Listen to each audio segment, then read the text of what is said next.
ZombiCast, duration of Dawn of the Dead, contains language and scenes of violence that may be considered shocking. No listener under 17 will be admitted.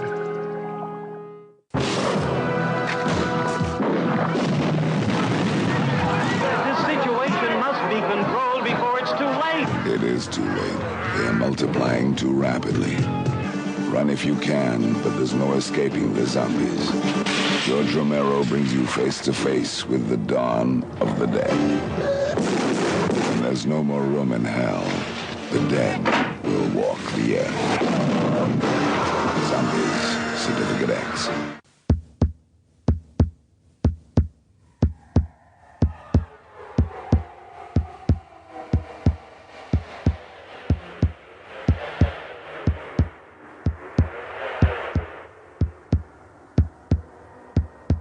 Excerpt from the 1977 working draft screenplay for Dawn of the Dead by George A. Romero. We see the television studio. Reporters buzz about madly. The whine of the voices grew louder and took on definition. Fran realized that the sounds were being broadcast over a monitor. Still unable to shake herself out of the foolish dream, she looked about. At the far end of the room around the monitor there was a commotion. Small electronic shapes, moving with the awkwardness of stick figures, argued emotionally. Everyone looks disheveled and exhausted. Technicians man monitors, and we see people on the little screens, arguing emotionally. Voice. What's making it happen?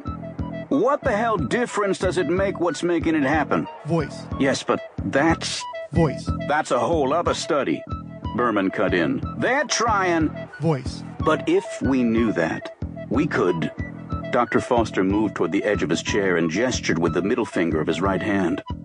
Berman immediately reacted to the gesture and then realized that it was unconscious on the good doctor's part. Voice. We don't know that, Berman countered. We don't know that. We gotta operate on what we do know. Francine's eyes shifted from the electronic argument to the pandemonium in the room. Copy people ran wildly with teletype sheets. Secretaries organized the stacks of bulletins as they arrived into the different reporters' boxes. Yet besides the seemingly organized reactions, there were others. People frantically scrambled all over the room, tripping over cables and generally getting into each other's way. Fran staggers over to the control consoles. The technicians are at the end of their ropes. Technicians, all at once.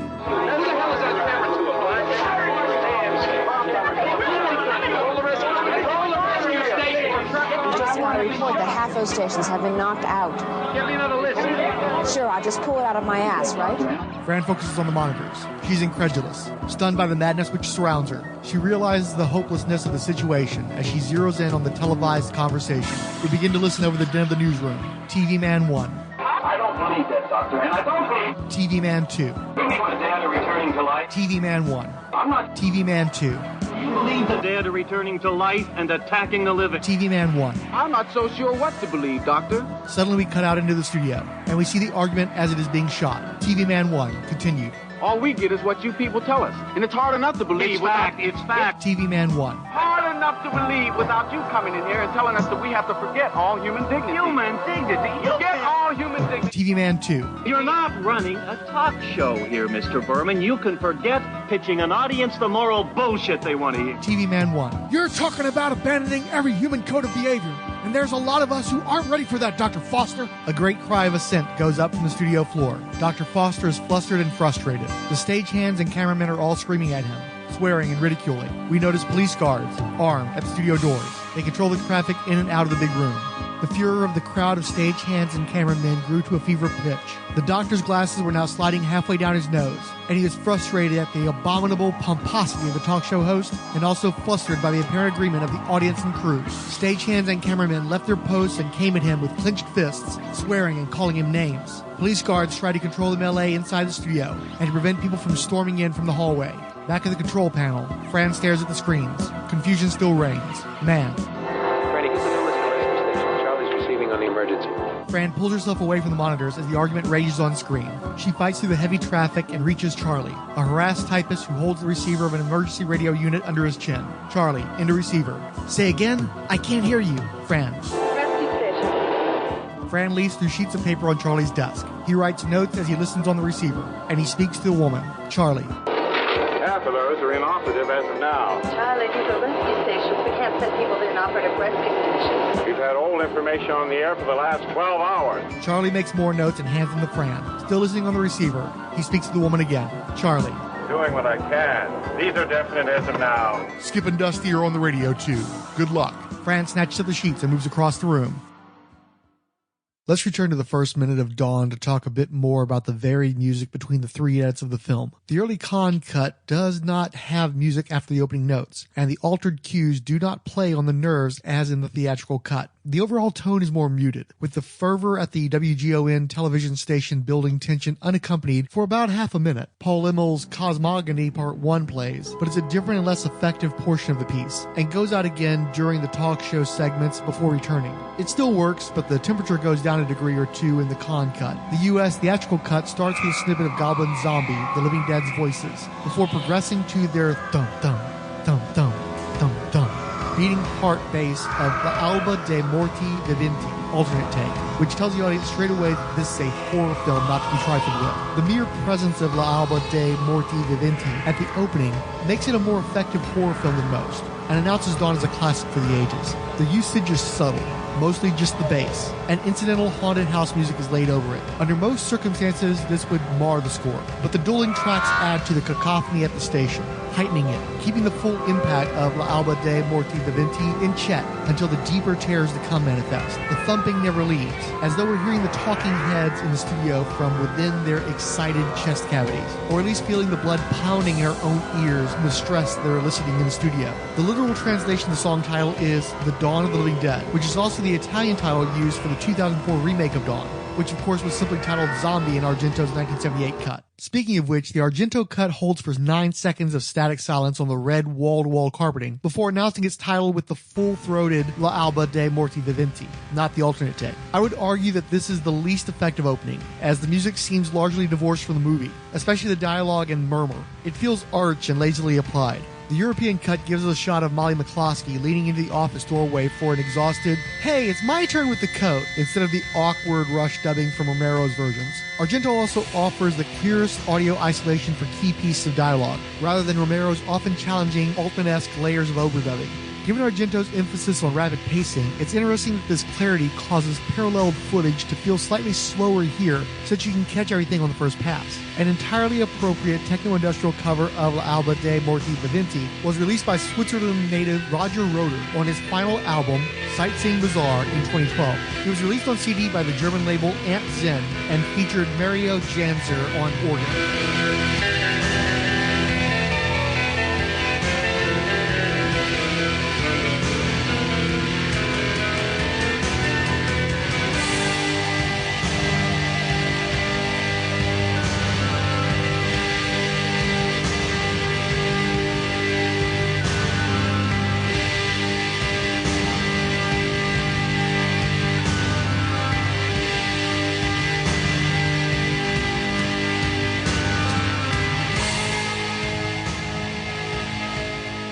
Roger Roeder's real name is Roger Balmer, and he previously played bass in the hardcore crossover thrash band Bloodstar. They also did a cover for their self-titled 1988 album, but that was before Balmer joined. Maybe their bite infected him? The Baltimore trio Dark Water Transit released a 4-track EP of music from the film titled Dawn of the Goblin, including 2 versions of L'Alba Dei Morti Viventi. Finally, the Italian band Nemesi did a rap rock album and song by the name in 2010 that was not good. Yes, of course it featured scratching.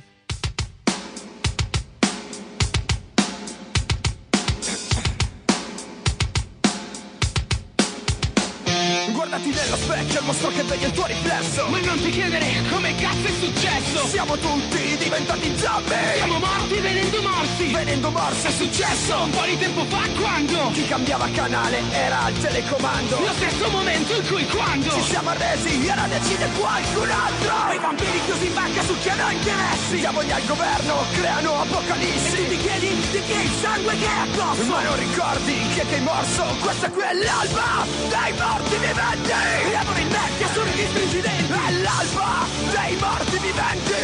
Non cercare esseri umani sono estinti. È l'alba dei morti viventi. Quando uccidi lascerai sopravvivi. È l'alba dei morti viventi. Riaprono in vecchia sono gli stringidenti.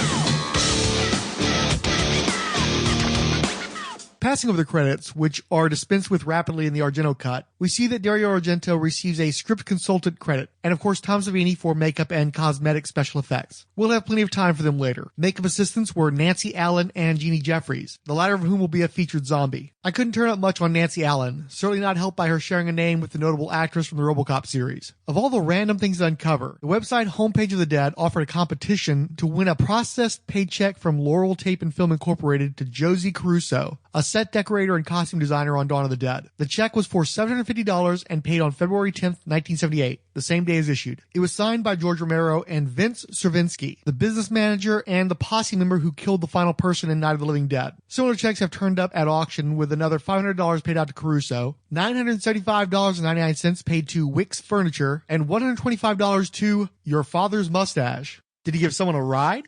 Josie Caruso's only other credit was in the makeup department for Charlie Kaufman's 1980 thriller Mother's Day. Sets are credited to production coordinators, which is too generic a name to turn up anything, and this was her sole credit on IMDb. Kenneth DeVidal served as assistant editor. I could find no other credits or additional details on him. George A. Romero is of course the editor on most cuts of the film. And since this is one of the couple of minutes where he and Christine Forrest appear on screen, we'll look into some vaults for material on the director. George A. Romero was born on February 4, 1940 in New York City, the son of Jorge and Ann Romero, nee Dvorsky. She Lithuanian and he Spanish-Cuban. George moved to Pittsburgh, Pennsylvania to attend Carnegie Mellon University, but dropped out when he and some classmates pulled about $10,000 each into forming the Image 10 Productions. The company supported George Romero's directorial debut, Night of the Living Dead, and from there he moved on to directing and mostly writing other films. 1971's There's Always Vanilla, 1972's Season of the Witch, 1973's The Crazies, and 1977's Martin, before returning to the subject that launched and sustained his career. In the meantime, he married and divorced his first wife, Nancy, who gave birth to his son, George Cameron Romero. I suppose now would be a good time to spotlight Christine Forrest. And who better to tell her story than Chris herself? Here's audio derived from multiple sources on Anchor Bay's 2004 Dawn of the Dead Ultimate Edition, including her commentary track, the documentaries The Dead Will Walk and Document of the Dead, plus an Easter egg hidden behind a zombie silhouette on one of the disc's menu screens. George and other members of the cast and crew make cameo appearances.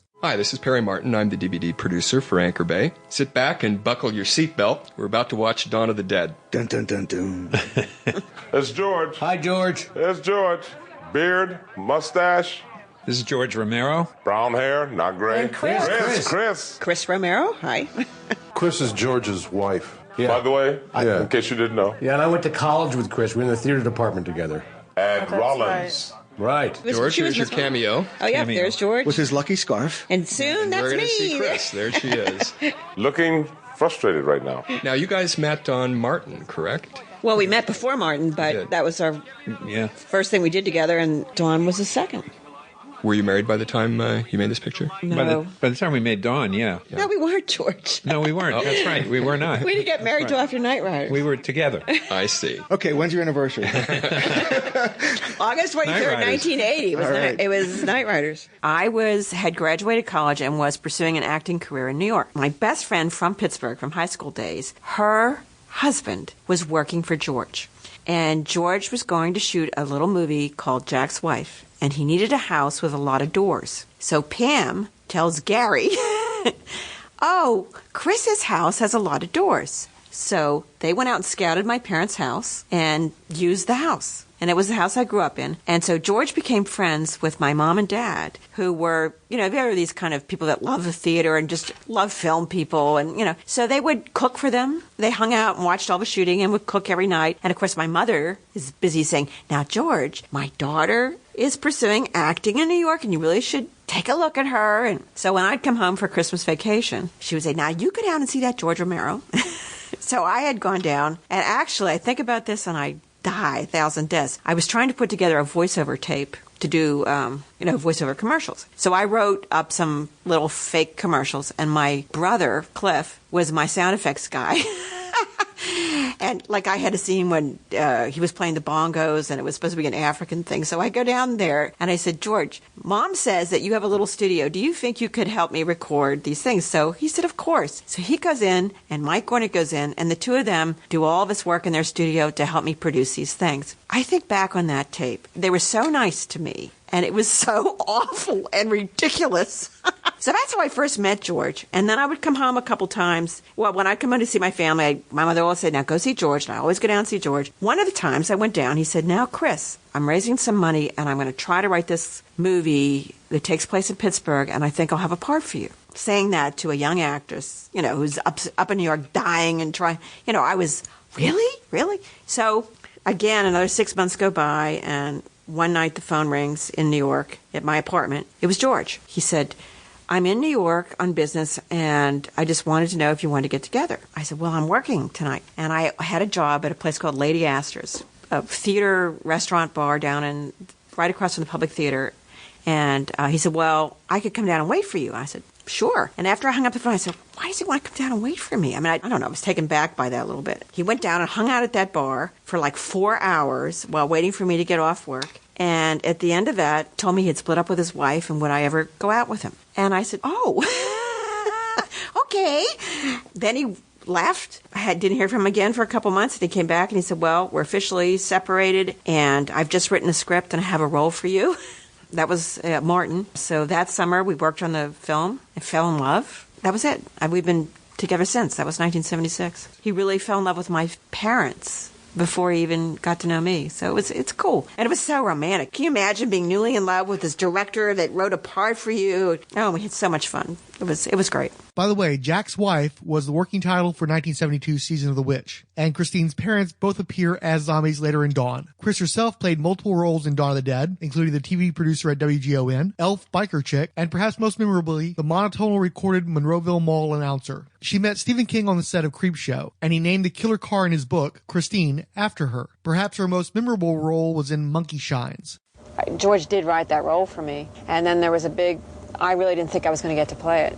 Because, it was the first time George worked with other producers other than Laurel, and they had a lot of their own visions about casting, and, so I had to go through the auditions with a lot of people with a lot more experience than I had, and I was really afraid I'd lose it. And in the end, I got it, but I felt good about it because they wanted me also. She also appeared in Martin, Night Riders, Two Evil Eyes, The Dark Half, and Bruiser. Besides acting and serving as a muse, Forrest Romero was an executive or associate producer on a variety of projects, worked as a casting director on Day of the Dead, and as assistant director on Dawn of the Dead. Now let's get back to George, who's better at telling his own story than I ever could. I can, however, edit. So here's a collection of clips where he discusses his early life through to the height of his success in the late 70s and early 80s, contemporaneous to Dawn of the Dead's release. Sources include a 1982 episode of the Pittsburgh PBS arts program Lyceum, 2 Halloween-themed 1980 episodes of The Dick Cavett Show, a portion of the Little Scene 2002 Showtime Cable Network special Masters of Horror, a Time magazine feature from 2010, and his Q&As at the 2012 Toronto International Film Festival and the 2015 Karlovy Vary International Film Festival in the Czech Republic.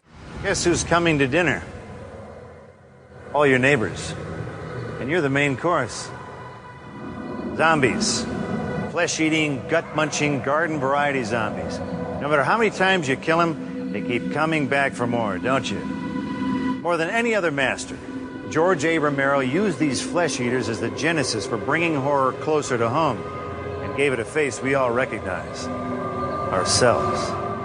There's the old joke about someone asking directions how to get to Carnegie Hall and being told, practice, practice. In a new version, if someone asks how to become a successful movie director whose early films are cult triumphs and whose most recent one has been hailed as the hottest film in the country, grossing $8 million in its first 5 days, you wouldn't expect the answer to be, go to Pittsburgh and stay there. But that is exactly what our guest on Lyceum did. He left the Bronx and he came to Pittsburgh in the late 50s to study at CMU, and he stayed. He made Night of the Living Dead in 1968. It became a cult classic and allowed him to continue making movies and a career. His most recent film, Creepshow, is scary, funny, and successful with big names and big box office, but still relying on local talent on and off screen.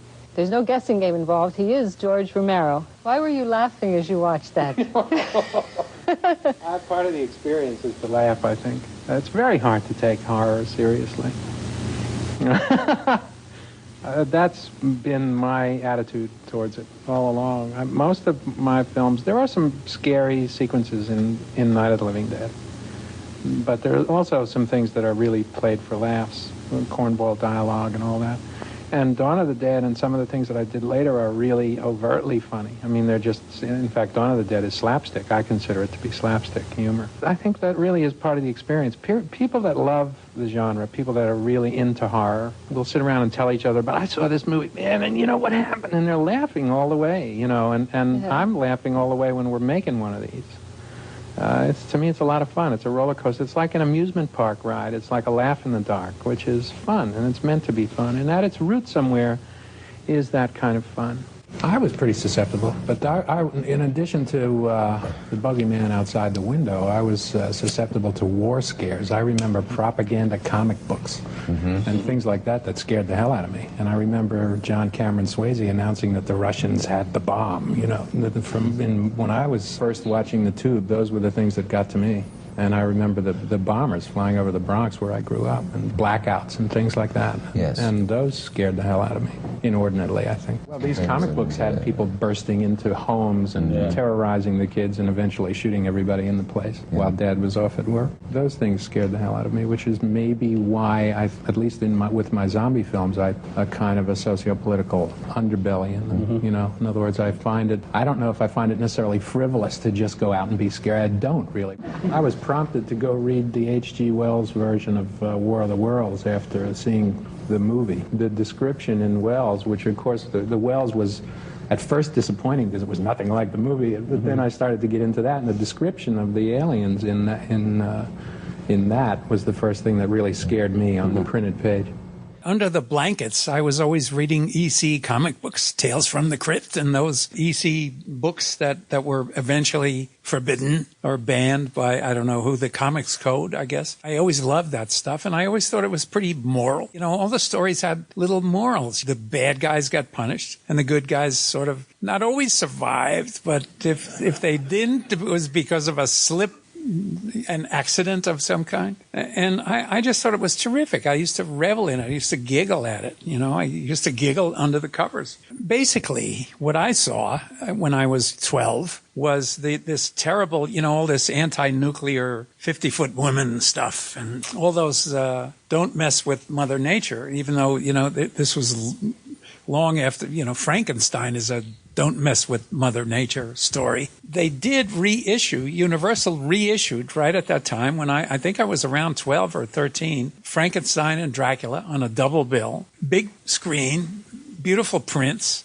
And I was blown away by the craft of those films. And I was therefore disappointed by some of the garbage, you know, the 50s, the cheap way they were shot. I couldn't at that time view them as pulp. You know, now I can sort of celebrate the pulp aspect of it. At that time, I was looking for that beautiful photography. And, you know, it was nothing. It was a flat. They shot them in 8 days. And so I was always disappointed by those, and more drawn to the older films in all genres. I had an aunt and uncle who took me I wanted to go see the new Tarzan. Lex Barker was just going to be replacing Johnny Weissmuller, and I wanted to go see that. And they said, no, we're going to go see this movie. It's called The Tales of Hoffmann. And I said, what? And they said, yes, it's an opera. And I said, oh, God. And they dragged me, kicking and screaming, to see The Tales of Hoffmann. It has since become my favorite film of all time. The movie that made me want to make movies is The Archers, Michael Powell, Pressburger, called The Tales of Hoffmann. Everyone says, what? But that's my favorite film of all time. It's a fantasy film. It's an opera. I saw it at a young enough age, too, and it turned me on to classical music. I saw Tales of Hoffmann when it was first released in the United States. I don't know when it came, 52 or 53. It was released in England in 51, I think. It was made in 51. I think it didn't come to the States until 52. And The Red Shoes was still playing. The Red Shoes was an enormous success. Probably the best known film of Michael Powell and The Archers. In those days, if you wanted to have a movie at home, you had to go and rent a 16-millimeter projector and a 16-millimeter print. I would use whatever money, whenever I had some loose money, I would use it to go rent The Tales of Hoffman. Nobody ever took it out. Nobody ever wanted to see this movie. And unfortunately, that was true of even when it was in release. It was not a very popular film. But all of a sudden, there was somebody else that was taking this film out. I lived in the Bronx at the time in New York. There was this kid in Brooklyn who was taking out The Tales of Hoffman. Whenever he had it, I couldn't get it. And whenever I had it, he couldn't get it. And we were the only two kids doing it.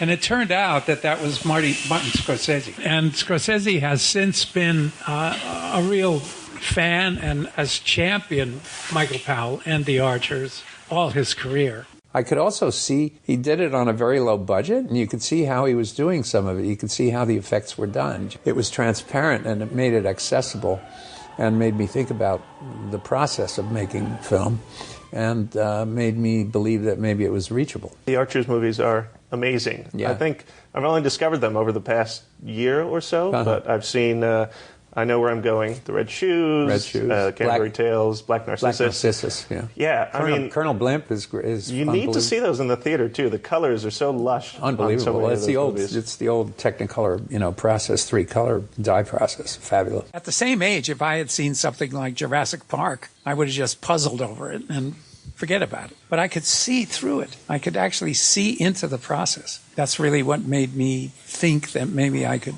do it. I picked up a camera way early, 14, 15, before I went to college. I tried to make a couple of little movies, 8mm narratives, but, silly little films.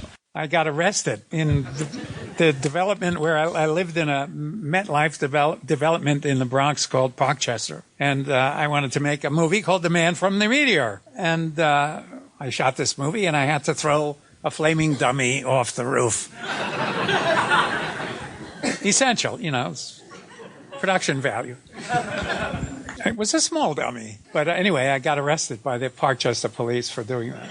That's really when I started. I never finished any of those films. In the basement of our building, I used to have these shows, movie shows.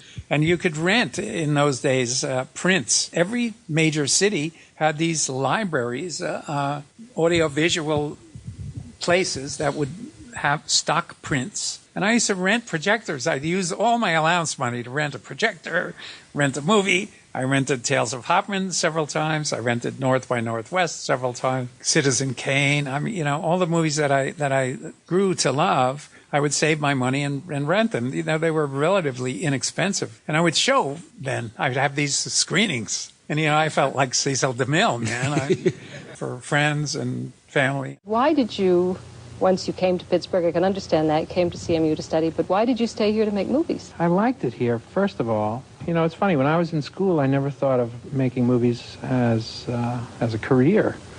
When I was growing up, I guess, it always seemed like the people that made movies were elves that lived in magic land somewhere, on the planet of Hollywood. I never thought seriously that a person could go and do that, That was magic, and that was unachievable, unattainable. But I always wanted to play around with it, and I guess I always have played around with it from the time I was a kid. Played around with the medium. I got my hands on 8mm movie cameras that my uncles had, and was always horsing around with it idly. And when I first started here in Pittsburgh with friends of mine that were at Carnegie Mellon, we were all doing it idly. We were just playing around with something that we enjoyed doing. And I think none of us initially were really thinking seriously that we were starting to build a career or build a business out of it.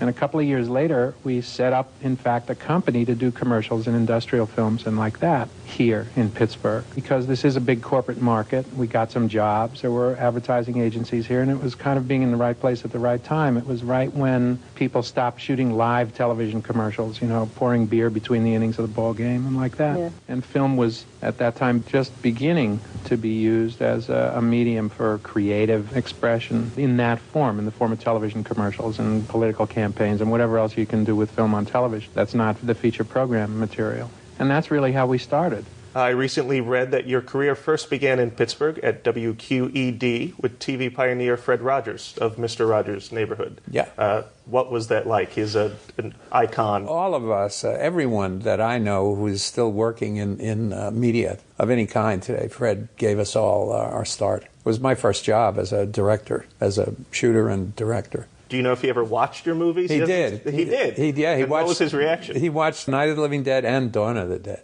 It doesn't seem as if those two would match, Mr. Rogers and Night of the Living Dead. No, was he did. Enthusiastic about it? Did he like it? He was. I think he just honestly enjoyed them, or could appreciate them for what they were.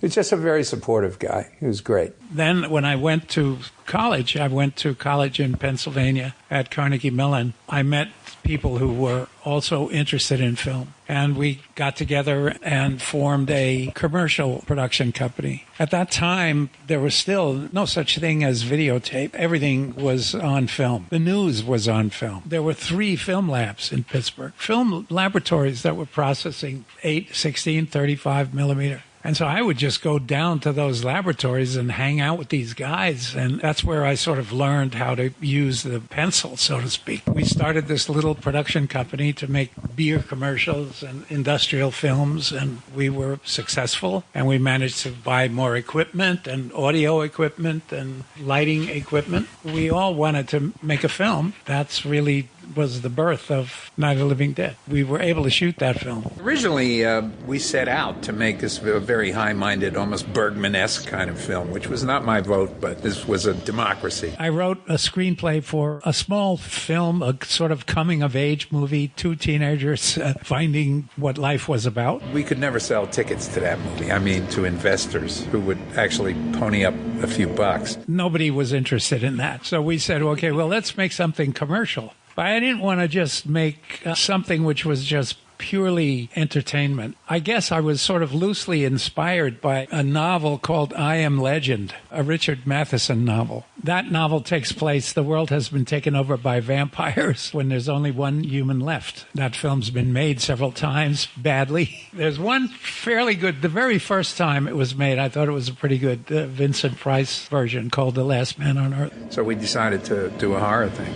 With the original Night, it was late 60s, we were all involved in social criticism of one kind or another. So I think those attitudes all crept in. I mean, we lived in that farmhouse. We would hang around at night. It definitely crept in, and we talked a lot about what does this represent, and the fact that it was purely an accident that the lead role was cast with a black actor who happened to be a friend of ours who was the best actor available to us. That gave it some power, which, it didn't go unrecognized by us, but we were out to make a horror movie. The script John has published now, a version of the actual original script that we were working from. It's the original version, and we just banged through it. We made changes here and there along the way, but we never did draft after draft after draft. We didn't have to. We had nobody to answer to. There was no studio. We had no bosses. It came pretty close. It came pretty close, except for things that we couldn't really do because we didn't have the lights or the equipment. It came pretty close. We would have liked to have had more. There's only one newscast that goes out. One of the things they see on the TV is they see something happening in Washington, D.C. And we actually drove to Washington, D.C. and shot that. That was our big production number. We would have liked to have done a little more, opened it up a little more that way, but we just didn't have the budget to do it. We wound up building a little news studio, and all the other news that you see on the air is in that little studio. All we wanted to do was show that an extraordinary thing could be happening, a world-changing event could be happening, and people would just stay closed to it, stay closed in their own world, and argue about mundane things that don't have anything to do with this extraordinary thing that's happening. Lack of communication, inability to cooperate.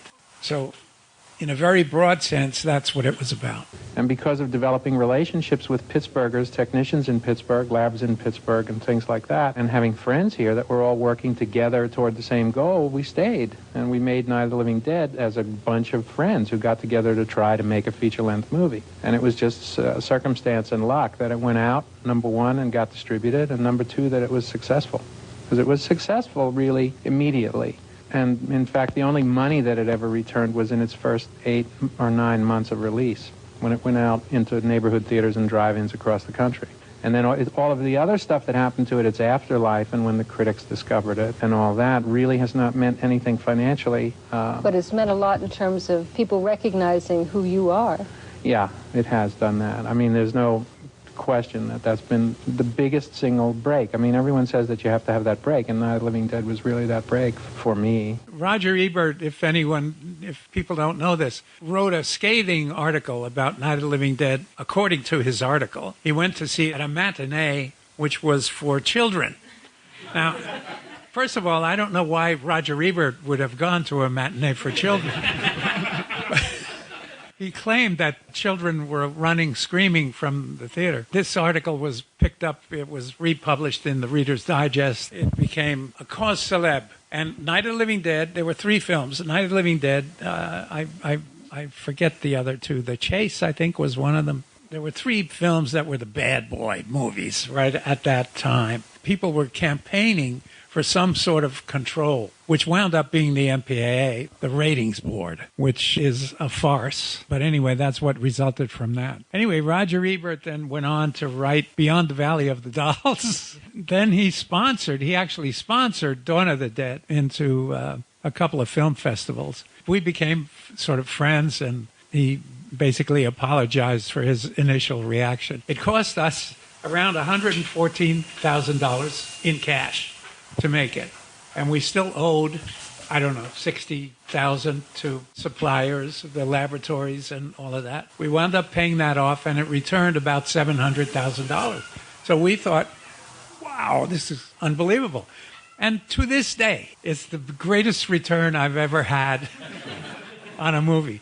Because, there's the old story about, there's never any net profits. And it's really true. Somehow they manage to, use up all the profits, and nothing ever comes back to the filmmakers. But we didn't know that it was going to ever get the kind of attention that it got. Until about 3 years later, I was already making, I think, my 3rd film. Right after Night of the Living Dead, we did a little movie called There's Always Vanilla, which has been retitled The Affair, I think. We didn't want to get typecast. We didn't have the money to shoot it, and we shouldn't have tried. But there was an independent movement happening in the States right then with films like David and Lisa and little small independent films way before its Sundance. In those days, and the only reason that Night of the Living Dead got distributed, in those days there used to be small independent distributors that could get screens. Now you can't get screens. Nobody can get screens except the big boys. So there are none of these small distribution companies left in North America. I always wanted to do it. And then of course, after Night of the Living Dead became Night of the Living Dead, I fled. I said, oh, man, I'm going to get stuck here. Even though I love it, I didn't want to be stuck there. So the next couple of things I did were not, all the way flat-out horror things. Second one was a romantic comedy. After Night of the Living Dead, people really wanted me to make another zombie film. And for years, I resisted. 10 years, I resisted. After a few years that Night of the Living Dead was released, everyone was talking about it like it was this extraordinary special event movie. I was happy that people had at least seen through the facade and knew that there was some sort of substance there. I didn't know what to do to follow it up. I felt that I needed to do something also that had some substance. I socially knew the people who developed that shopping mall where we shot Dawn. And they said, we're developing this shopping mall. It's going to be all indoor shopping. This was the first one in Pennsylvania. I went to see it, and I was shocked. I mean, it was like this temple. It was like a temple to consumerism, And I said, okay, here's something I could be silly with. It gave me the idea. Immediately, I had the idea that instead of a farmhouse, how about if people holed up in here and they could have anything that they wanted, but of course, everyone else would want it. So that was the germ of the idea. Completely serendipitously, completely coincidentally, 2 weeks after I went to see this mall, I got a call out of the blue from Dario Argento. I had never met him. I knew who he was, but I'd never met the guy. And through my agent, he got my phone number and called me at home. If I had an idea for another Dead film, he had the money. I said, perfect timing. I just got this idea. And Dario said, well, you come Rome. And I went to Rome, and I sat there in Rome and wrote the script. And with, dinners in between, wonderful wine, dinners full of wine. We get flown to Rome to live in an apartment in the most beautiful part of the city. And George would have to write for 2 days. And then some translator would pick up the stuff every couple days and translate it. And then Dario Argento would come over and take us out to dinner and discuss it. It was wonderful. He was a wild artist, flamboyant and wild. And he didn't speak much English then. And the two of them, they would just smile at each other and body language, It's so funny. I finished the script in this little apartment. It took me about 3.5 weeks to finish it. My wife, Chris, was saying to me the whole time, you're nuts. George, this is too big. This is too big. Chris was saying, you're crazy. What if Mark doesn't let you use them all? We can't make this movie. I kept saying to him, George, what do you think you are, MGM? We can never make this, But he said, oh, yeah, we can, don't worry. George, I have learned, always writes his vision and then says, I'll figure a way. And then he always does what he wants, and somehow he pulls it off. We didn't know of a proper way of filmmaking at that point. So, okay, let's call up and see who can do what. Oh, I thought it was great. I was so excited to be part of it. Everything was just so fun and exciting. The only bad part about that is we thought all the movies would be like that. I got the idea that I could continue to I could bring the zombies out whenever I needed them. If I wanted to say something about anything, that zombies... George Romero's first marriage lasted from 1971 to 1978. His second to Christine was considerably longer, lasting from 1980 to 2010. In a 2009 Homepage of the Dead interview, Romero discussed his permanent move to Canada before acquiring dual citizenship and spoke briefly of the divorce. It's really not very different at all. I think I'm the same guy. I don't know if Chris got tired of me or I got tired of her. Whatever happened there, I don't even want it to go into that. So I don't know. I love Seuss. I'm the same guy. My kids come up and visit, so I don't feel a big difference at all. The Seuss he mentioned is Suzanne Desrocher, who he met on the set of Land of the Dead in 2005 and married in 2011. But back to Chris, their 3 decades together yielded 2 children, Andrew and Tina, and all of George's kids made it into his films at various points. While his daughter Tina has dabbled in directing and other areas of filmmaking, eldest son Cameron has a production company and a handful of features to his credit, including a Night of the Living Dead prequel that's been in development for many years. In George's absence, Christine Forrest Romero continues to act as a goodwill ambassador to fans, appearing regularly at conventions like Living Dead Weekend. He rolled up his sleeves, and I kid you not, he had tattoos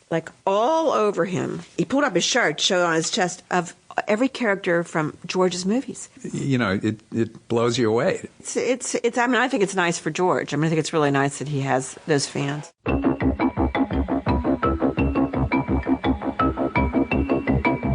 there! This is the Harbor Patrol. Anyone on board? Yes, she looks abandoned.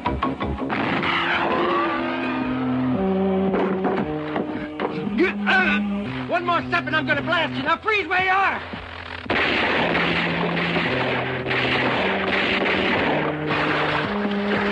Yes, it's my father's boat. And how long since you last spoke to him? Well, we have to go to Matul. We're trying to locate Anne's father.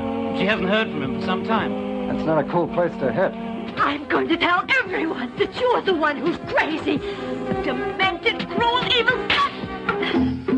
What exactly did my father die of, Dr. Minot? And the boat's crew, what happened to them? What's about the dad coming back to life again and having to be killed a second time? Zombies, violence, fantastic, legends, voodooism, zombies. Voodoo's just superstitious horseshit. Now, whatever it is, it makes the dead stand up and walk. I've seen it with my own eyes.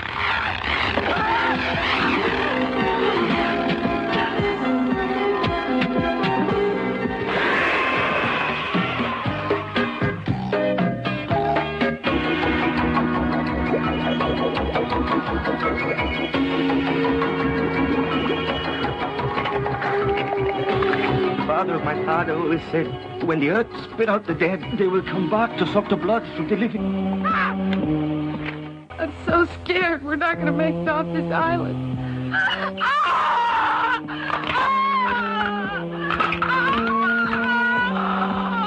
They're coming back to life. They're everywhere.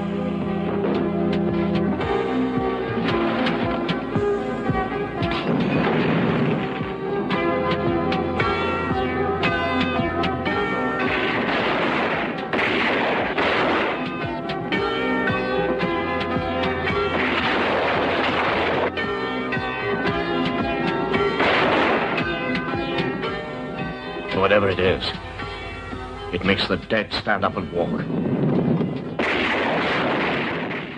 When I was a kid, I checked out a book on the best and worst horror movies from the library. My memory is that it was oversized and was in full color on glossy stock paper. It covered films up until the early 80s, and I specifically remember it lambasting the pervy 1982 voyeur creeper The Seduction starring Morgan Fairchild. On the other hand, I believe it was the glowing review of Dawn of the Dead that finally gave me the stones to rent it during my late 80s journey through all the major horror releases I'd missed by being a fraidy cat mama's boy. It was in the Thorn EMI clamshell packaging that I used as the album art for the first episode of this podcast. I adored the movie on first viewing, and I believe the book was at least neutral, if not positive, about its quasi-sequel, Zombie 2. For those who don't know, the Dario Argento cut of Dawn is known to much of the non-English speaking world as Zombie, spelled without the E, which is why ZombiCast is spelled the same way. That's the Italian spelling, and you see, you can't copyright a single common word. As Italian exploitation filmmakers had already done with the smash French softcore porn series Emmanuelle, if you play around with the spelling or add some differentiating element to the title, you can trick the general public into associating a successful film with a knockoff. Same principle as all those asylum pictures that still turn up on red boxes. The production company just took a pre-existing script, zombified it up, and had a phony sequel in cinemas the same year the actual Dawn of the Dead was being released outside Italy, where it had debuted in 1978. The basic story is that a motorized sailboat drifts into New York Harbor. Police investigate and encounter a large zombie. One officer is killed and the other fires on the zombie until it falls overboard. The boat belonged to a doctor working to save a remote Caribbean island from a plague. His daughter, played by Mia Farrow's younger sister, joins forces with a middle-aged British journalist to uncover the doctor's fate. To that end, they enlist a vacationing couple with a penchant for impractical nude diving to help them reach the island. Once there, they meet an associate of the doctor's, a physician near the breaking point after repeated failures at arresting the plague.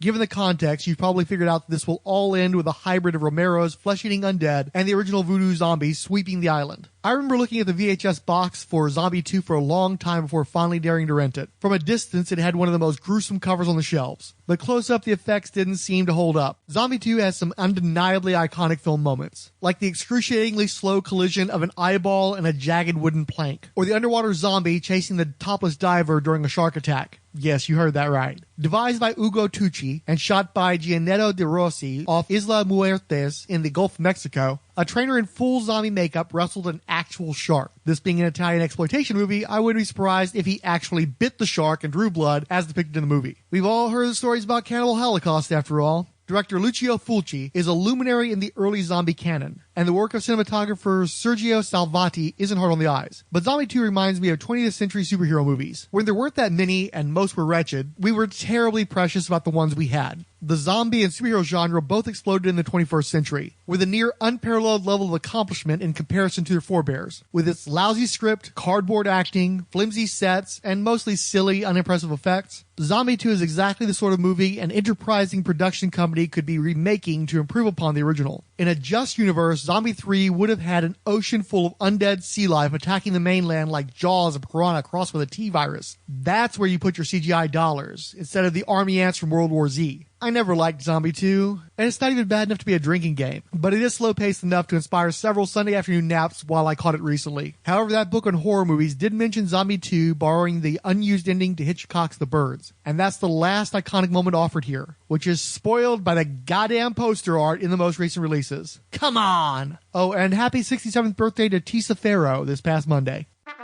Attention mall shoppers. We would like to thank you, 20th Century Geek.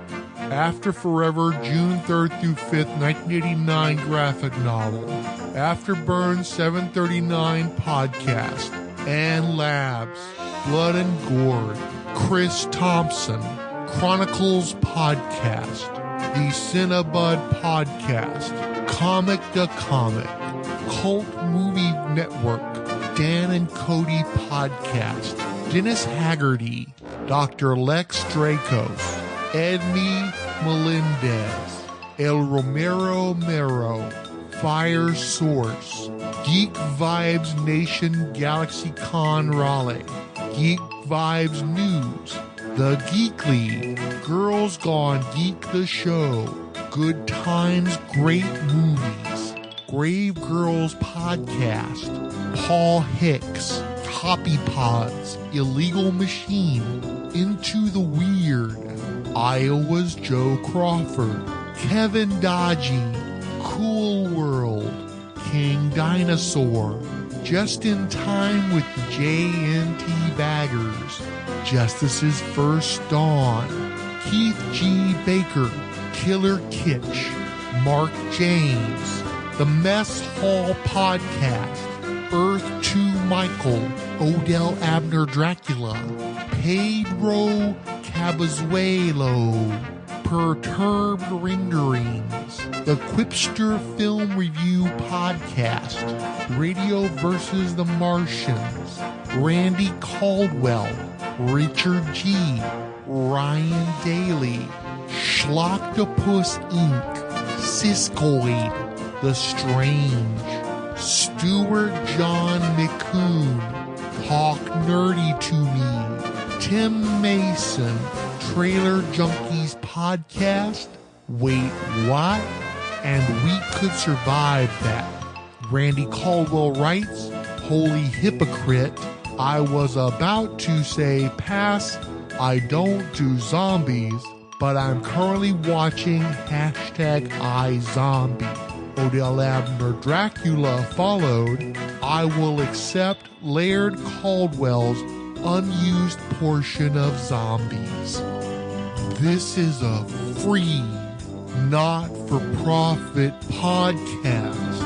Any copyrighted materials used is believed covered under fair use with no infringement intended against the copyright holders.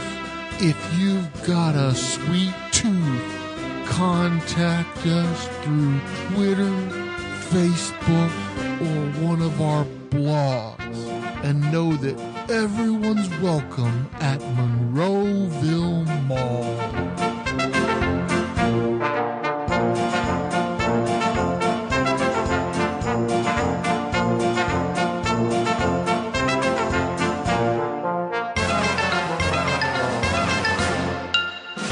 Mr. Rogers' wife, Joanne, was honored tonight. She received the George Romero Legacy Award at the 2019 Steeltown Ellie Awards. The Steeltown board chair says Joanne Rogers has preserved Fred Rogers' legacy and has also helped young filmmakers learn about film and media. It's very important to me because George Romero is such a big name in professionally in the movies, and yet he's a huge name in Pittsburgh. Tonight's ceremony was held at the Rivers Casino.